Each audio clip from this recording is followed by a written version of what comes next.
My name is Samantha Allen, and I'll be guiding you through this video on why we celebrate Pride.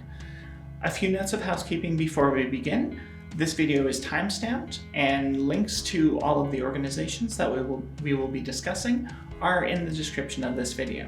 There are also subtitle options for those of us who are joining without audio, and I would like to acknowledge that we live, work, and play on the traditional territories of the Tan-Kwachin Council and the Kwanlundun First Nation, and we are very grateful to have this opportunity granted by them. Section 1. Why we celebrate Pride. So, we all know that the Yukon government really likes its acronyms. So let's define a few very important terms right off the beginning. When you have likely heard of Pride Month, which is typically celebrated in June in various areas, but here in the Yukon, we celebrate Pride season. This is meant to include all celebrations that happen to occur anywhere from June all the way up to September. Various locations will celebrate Pride differently, and we want to make sure that we're inclusive of them.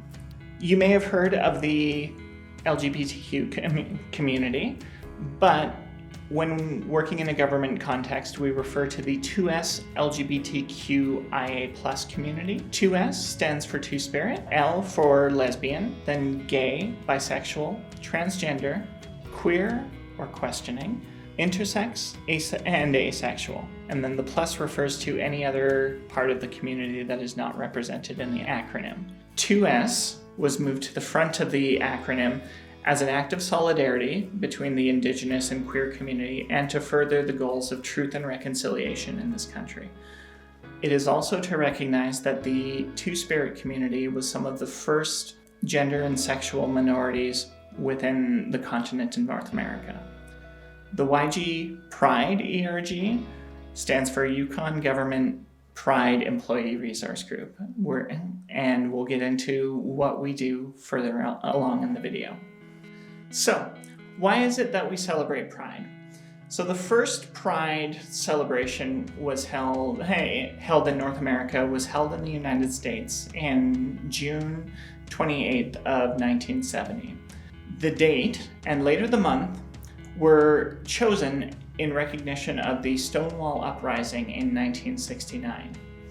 The Stonewall riots were a response to police violence and raids of the queer bars and groups within the Manhattan borough of New York City. Police raided the Stonewall Inn, sparking a riot that lasted for 3 days and was joined by many others consuming parts of the city.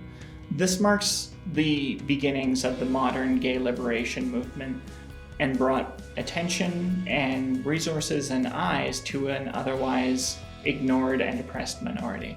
On August 28, 1971, the first recorded queer political action took place in Canada.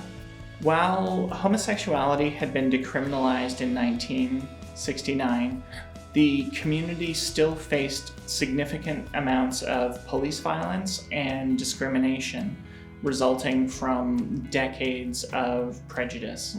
The We Demand March consisted of 200 plus people marching on Parliament Hill in Ottawa and had groups from the local community, but also from Toronto, Montreal, and the surrounding neighborhoods of those cities.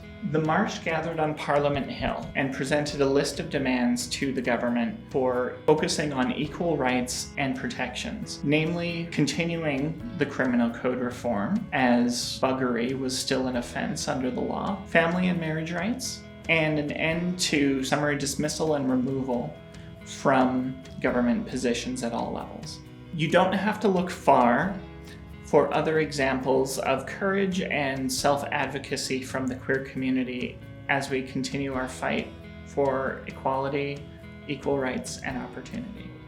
Yukon is and always has been home to a significant queer population and has a long history of community support.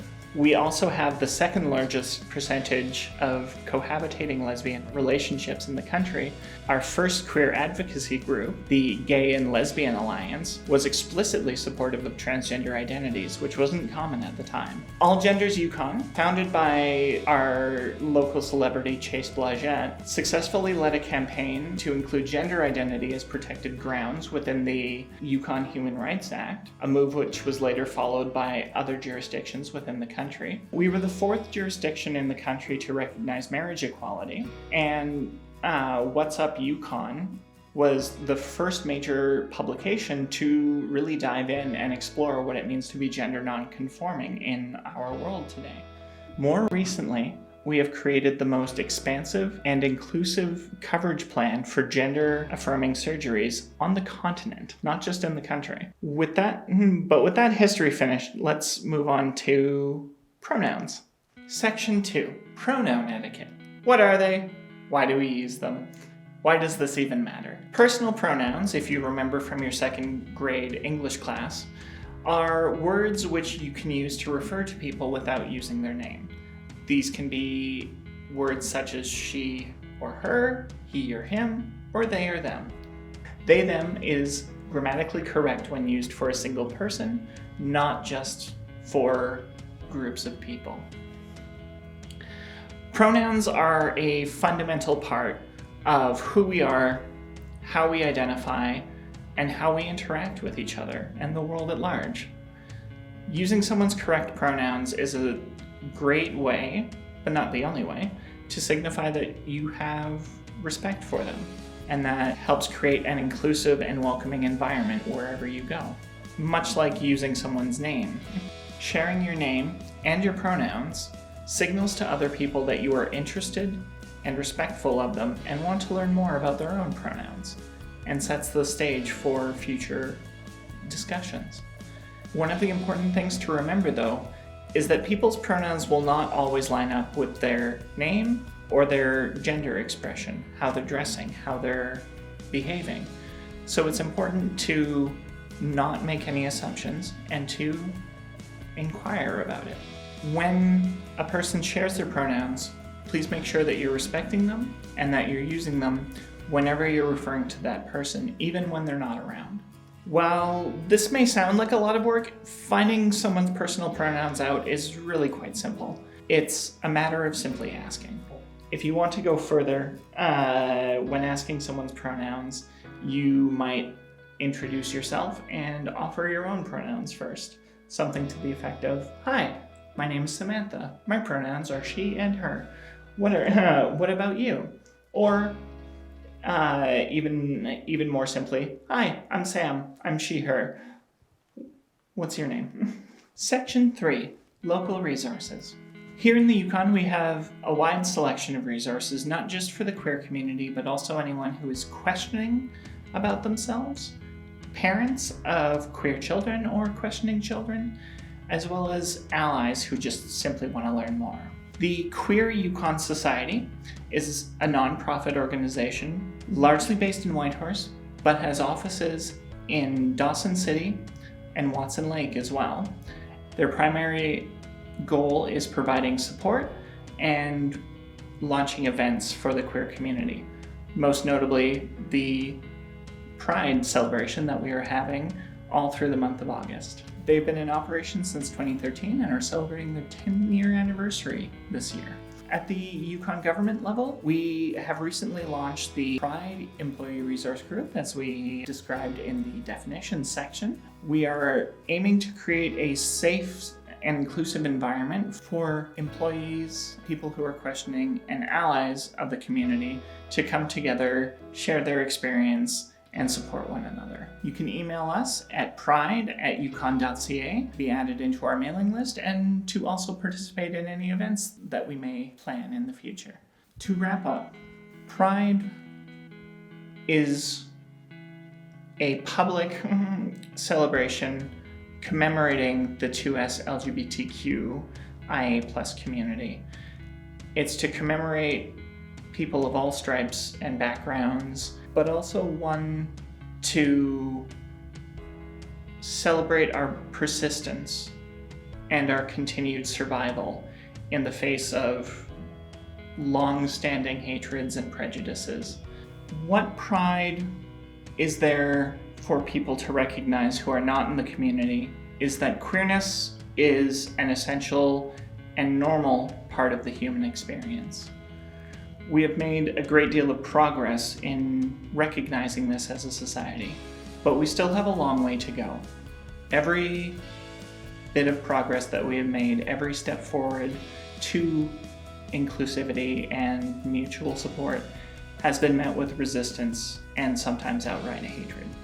Frequently, this is directed at the most marginalized amongst us, resulting in death, in loss, and pain for the entire community. Pride season for me is a time to be out, loud, and proud of myself and of all members of this community. It is a time for me to declare my support for the continued efforts that we have made in including everyone, no matter what, regardless of who they love or what they are. Acts of progress, no matter how small, even something as simple as watching this video, educating yourself about what is going on in the community, and realizing that we are all just human, is an important step to realizing this goal, to make sure that the Yukon is a welcoming and inclusive place for everyone. So I very much appreciate the time that you've taken to watch this video, and I wish you all a very happy Pride season, and I hope you enjoy this very warm Yukon summer. Thank you very much.